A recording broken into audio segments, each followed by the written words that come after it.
Bu Bitek'ten herkese iyi bayramlar. Yeni bir ürünle karşınızdayız.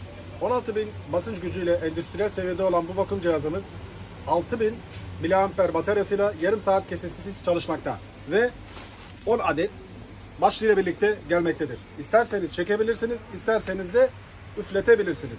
Ve ürünümüz 3 kademeli çalışıyor. Kısa bir test yapmak istiyorum. Bu şekilde. Şöyle tuzu elime döktüm.